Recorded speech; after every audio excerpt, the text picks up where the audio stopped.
ओम शांति। 14 जनवरी 2022 बाबा के महावाक्य। मीठे बच्चे, यह तन रावण की प्रॉपर्टी है। इसे रावण को देकर अशरीरी बन घर जाना है, इसलिए इससे ममत्व निकाल दो। प्रश्न: सारे सृष्टि को शांति और सुख का दान देने की विधि क्या है? उत्तर: सवेरे सवेरे उठ अशरीरी होकर बाप की याद में बैठना। यह है विश्व को शांति का दान देने की विधि। और स्वदर्शन चक्र फिराना, यह है सुख का दान देने की विधि।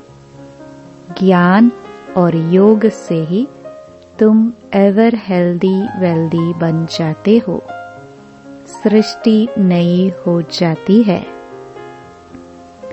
गीत: मुझे अपनी शरण में ले लो राम। ओम शांति। यह भगत भक्ति मार्ग में गीत गाते हैं कि हे राम, अपनी शरण में ले लो। अंग्रेजी में कहते हैं कि एशलम में ले लो। हिंदी अक्षर शरणागति है। भगत गाते हैं क्योंकि रावण राज्य है। रावण को जलाते भी हैं, इससे भी सिद्ध है रावण राज्य है। इसका भी अर्थ कोई समझते नहीं। रावण का विनाश करने के लिए दशहरा करते हैं, यह भी एक निशानी है। अभी यह संगम है, तो इस समय ही राम की शरण में गए होंगे और रावण का विनाश किया होगा। पास्ट में जो जो होकर जाते हैं, उनका ही नाटक बनाते हैं। तुम बच्चे जानते हो, हम अभी रावण की जेल से निकल राम की एशलम में आए हैं। राम राज्य में रावण राज्य नहीं हो सकता, और रावण राज्य में राम का राज्य नहीं हो सकता है। गाया भी जाता है, आधा कल्प राम राज्य, आधा कल्प रावण राज्य। राम राज्य सतयुग और त्रेता को कहेंगे। संगम युग पर जिन्होंने राम की शरण ली है, वही राम राज्य में गए होंगे। तुम जानते हो, हम अभी राम की शरण में हैं। यह सारी दुनिया एक टापू है। चारों तरफ पानी है, बीच में है टापू। बड़े बड़े टापू में फिर छोटे छोटे टापू भी हैं। अब तुम बच्चों की बुद्धि में है, तो रावण राज्य सारी दुनिया पर है। कब से शुरू होता है? समझाया जाता है, आधा आधा है। राम राज्य में सुख, ब्रह्मा का दिन। रावण राज्य में दुख, अर्थात ब्रह्मा की रात। आधा कल्प सोझरा तो आधा कल्प अंधियारा। सतयुग त्रेता में भक्ति का नाम निशान भी नहीं। फिर आधा कल्प भक्ति मार्ग चलता है। द्वापर और कलयुग में भक्ति दो प्रकार की है। द्वापर में पहले पहले अव्यभिचारी भक्ति होती है। कलयुग में व्यभिचारी भक्ति बन जाती है। अभी तो देखो, कच्छ मच्छ आदि सबकी भक्ति करते हैं। मनुष्यों की बुद्धि को सतो प्रधान, सतो रजो तमो होना ही है। इन स्टेजेस से पास होना है।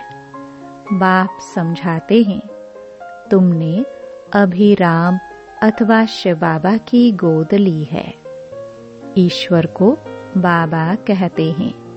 जब वह फादर है, फिर फादर को सर्वव्यापी कहना, यह कहाँ सुना?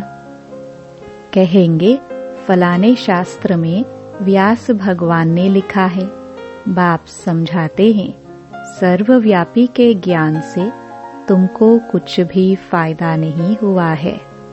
सद्गति देने वाला जरूर कोई चाहिए, वह जरूर दूसरा होगा। सद्गति देते ही हैं गॉड फादर। यह तुम्हारा ईश्वरीय जन्म है।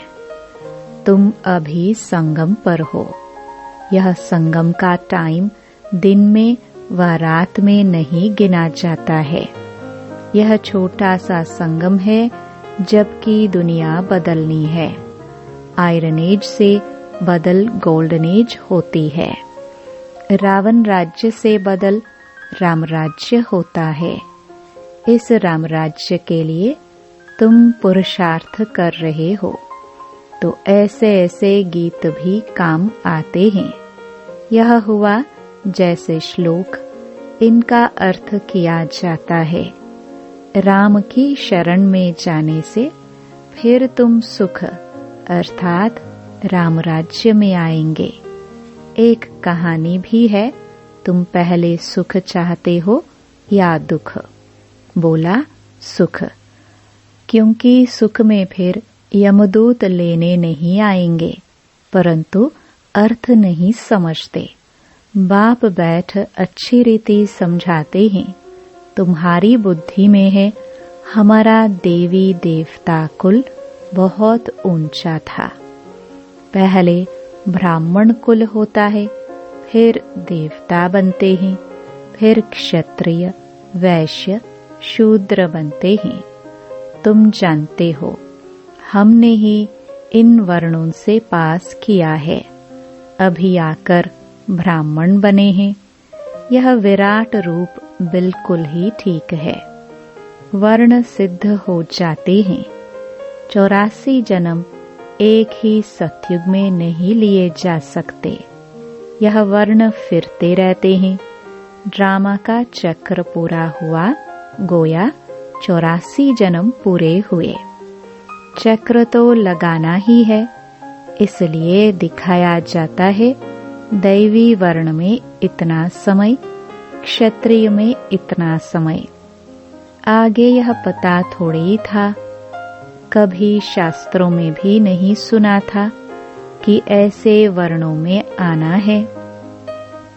तुम जानते हो 84 जन्म कौन लेते हैं? आत्मा और परमात्मा अलग रहे बहुकाल। यह बात सिद्ध कर बतानी है।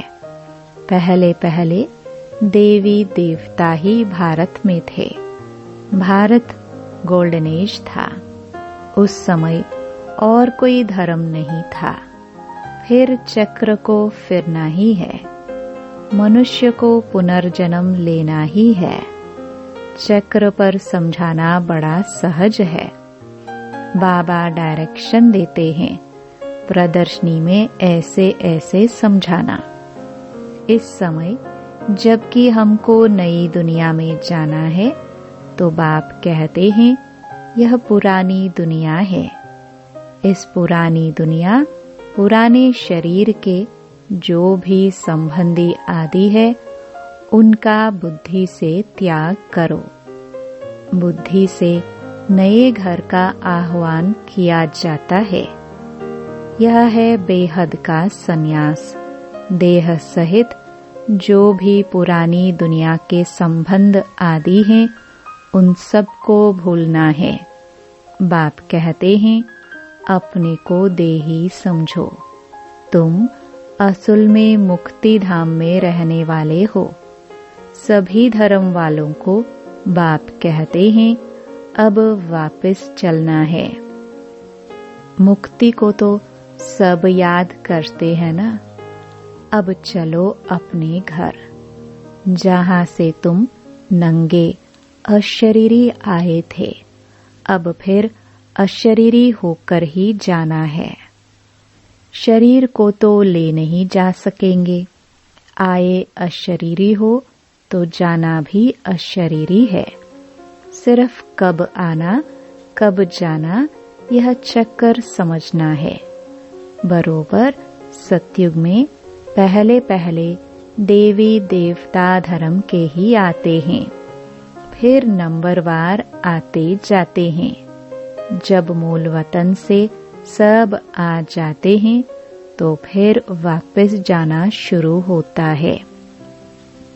वहां तो आत्मा ही जाएगी। यह तन तो रावण की प्रॉपर्टी है, तो यह रावण को ही देकर जाना है। यह सब कुछ यहाँ ही विनाश होता है। तुम अशरीरी होकर चलो। बाप कहते हैं, मैं लेने आया हूँ। बाबा कितना सहज कर समझाते हैं।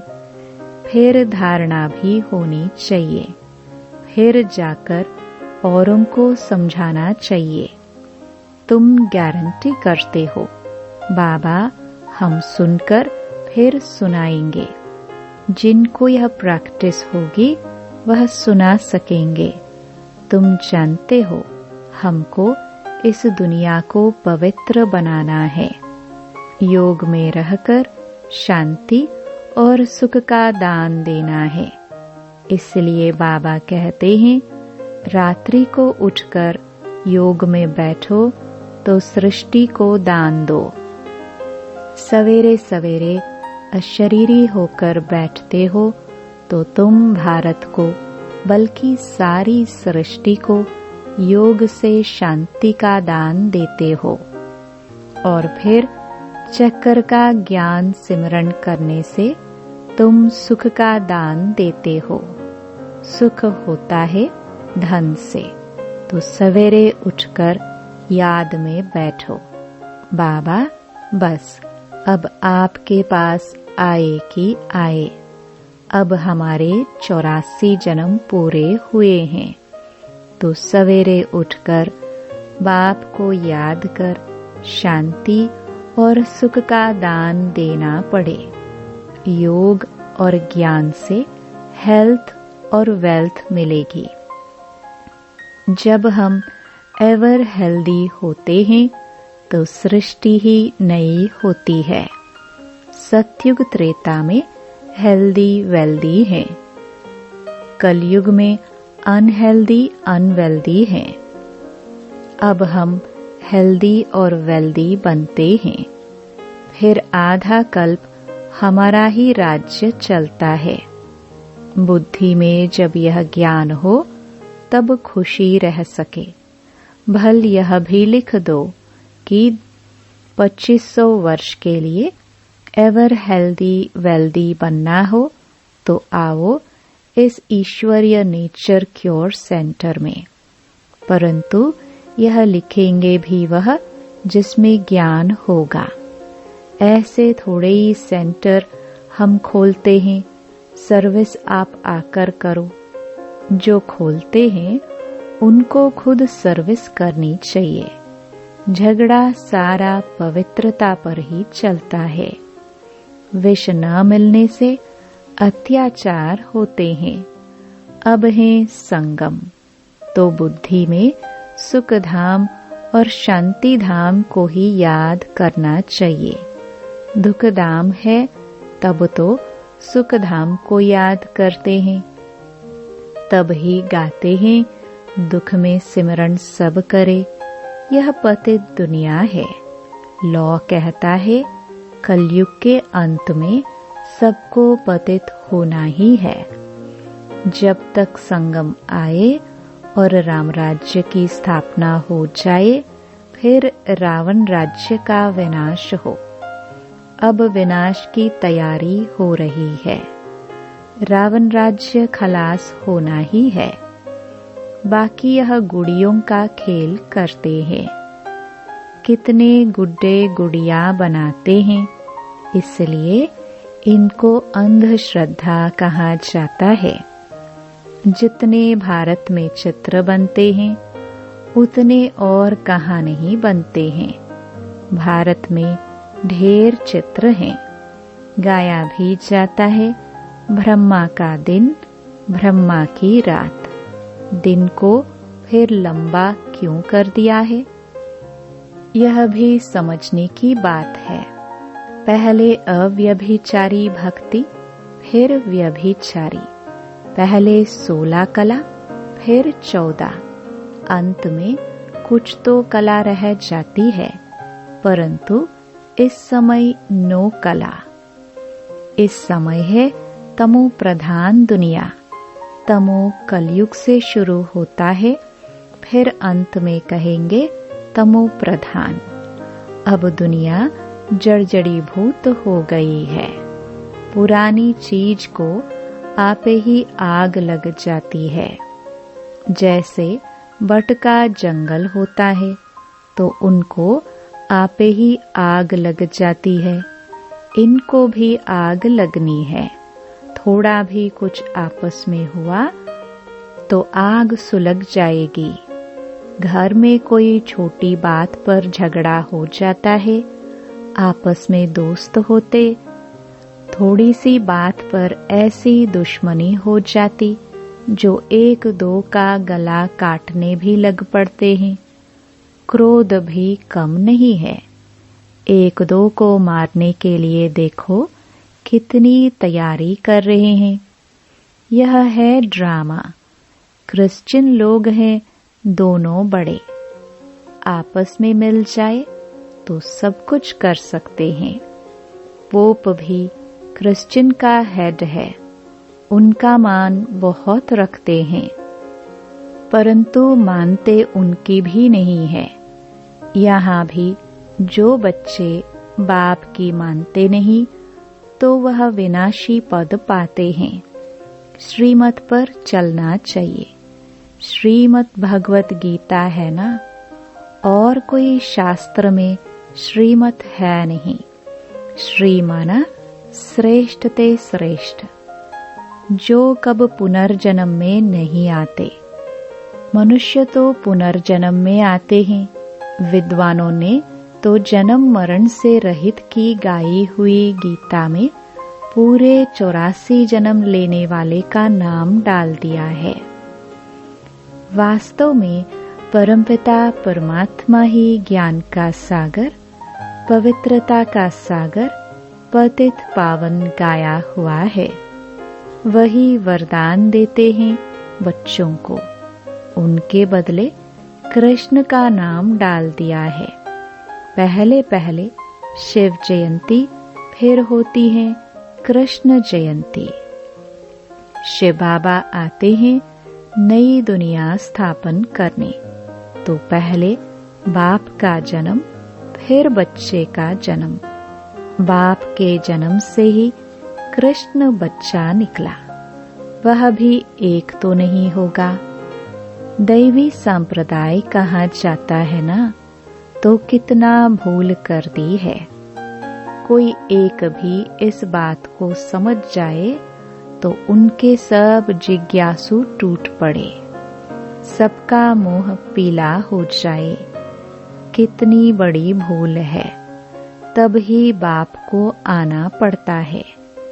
किसको समझाने देने में भी टाइम चाहिए। पहले तो यह निश्चय कराओ कि परमपिता परमात्मा से आपका क्या संबंध है, तब समझे भगवान बाप है। भगवान को भगवान के पद पर तो रखो। सब एक जैसे कैसे होंगे? कहते हैं सब भगवान की लीला है। एक रूप छोड़ दूसरा लेते हैं, लेकिन परमात्मा कोई पुनर्जन्म थोड़े ही लेते हैं। यह बाप दादा दोनों ही कंबाइंड हैं और बच्चों को समझा रहे हैं। बाप दादा का भी अर्थ किसकी बुद्धि में नहीं है। त्वमेव मातश्च पिता कहते हैं, ओ गॉड फादर भी कहते हैं, तो जरूर मदर चाहिए, परंतु किसकी बुद्धि में नहीं आता है। बच्चों को समझाया तो शरण कब ली जाती है? जब रावण राज्य खत्म होता है तब राम आते हैं। राम की शरण लेने से ही सद्गति मिलती है। कहते हैं राम राज्य हो। उनको सूर्यवंशी राज्य का पता ही नहीं। कहते हैं राम राज्य, नई दुनिया, नया भारत हो। सो तो अब बन रहा है, बनना है जरूर। ड्रामा को चलना है जरूर। यह पढ़ाई है मनुष्य से देवता बनने की। मनुष्य किसको देवता बना ना सके। बाबा आकर मनुष्य को देवता बनाते हैं, क्योंकि बाबा ही स्वर्ग की स्थापना करते हैं। ब्राह्मणों की माला नहीं गाई जाती है, वैजयंती माला विष्णु की है। यह है ईश्वरीय घराना, जो अब नया शुरू होता है। आगे था रावण का आसुरी घराना। रावण को असुर कहा जाता है। यह कंस, जरासंधी नाम अभी सिद्ध होते हैं। जन्म जन्मांतर तुमको साकार से वर्षा मिलता है। सतयुग में भी साकार से मिलता है। सिर्फ इस समय तुमको निराकार बाप से वर्षा मिलता है।